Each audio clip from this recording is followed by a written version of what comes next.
Hey everybody, welcome back. This is Trey with TreyMixes.com. And here today we're going to show you a little mix trick to make your guitars feel wider and get a little bit more depth. And this trick deals with reverbs. So today we're working on this song called Tomorrow from Drawn Together. We'll let you hear it and hear the guitars for a second, and then I'll show you what I did. So I thought about you, so help me find tomorrow.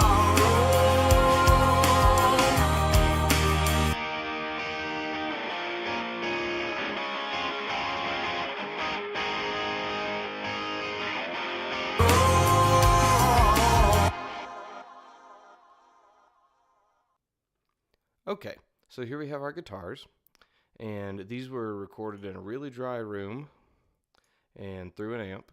And so how I like to do guitars is I like to have a left guitar and a right guitar. I've done the quad tracking thing. I've just found that having one guitar on either side sounds good. You could play them with different amp settings, play them with different chords in different places on your guitar, and you're going to help really achieve this wide guitar sound. And so in this case we have one that was panned left and one that was panned all the way right, and they sound like this when they're dry.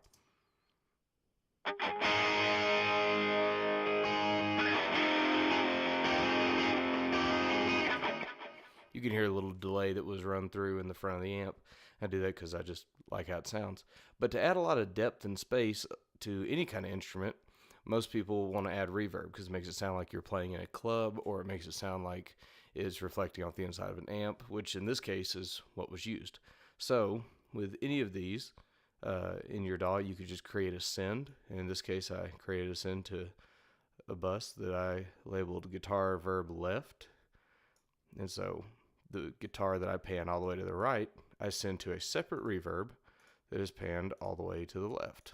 And then I do the same thing with the guitar that's to the left. I create another reverb and pan it all the way to the right.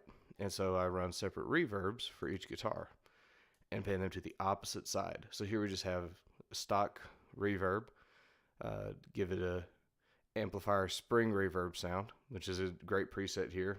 Just tone it down, and then the great thing you can do with your reverb sends or your delays or anything else is affect them. And I EQ these reverbs with a trick called the Abbey Road trick.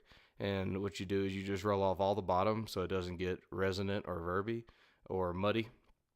Excuse me. And then you roll off all the top so it doesn't get all hissy with the room reverb sounds.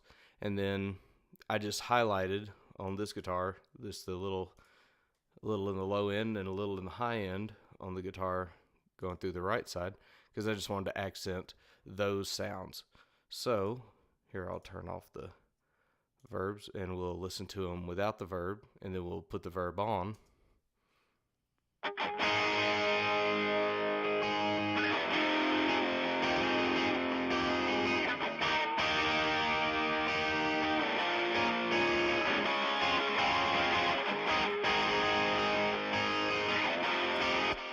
So see, you lose a little of that space when you get rid of the reverb. But in the mix, it just helps make it sound bigger and wider to have your guitars having reverb, but you get a sound from both guitars and both reverbs in both sides.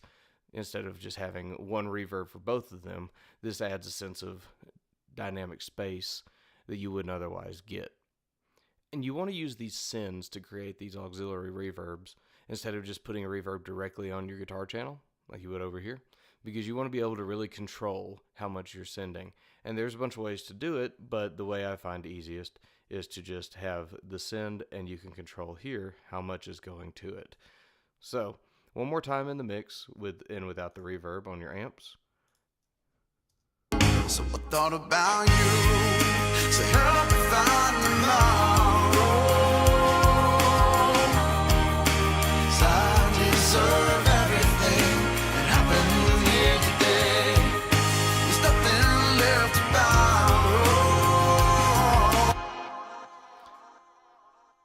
So hopefully you're listening on some high quality headphones or speakers, and you can really hear the difference that gives in the guitar sound.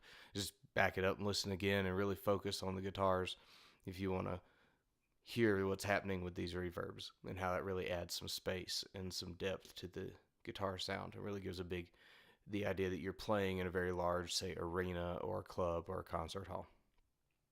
So anyway, thank you so much for checking this out. Hopefully you found this helpful, and hopefully you could try this on anything in your mixes you want. I love to do it on all kinds of things that I pan hard left and hard right, whether that be shakers or acoustic guitars or certain string instruments like violins. Sometimes if there's a violin 1 and 2 on the left and right, I'll put slightly different reverbs on each and send them to the opposite sides. And I just really like this sound and really like how it helps bring things to life in this space in the mix. Thanks again. Like and subscribe. Ask any kind of questions. Leave some comments. I promise I'll get back to everybody. And everyone have a great day. Thank you.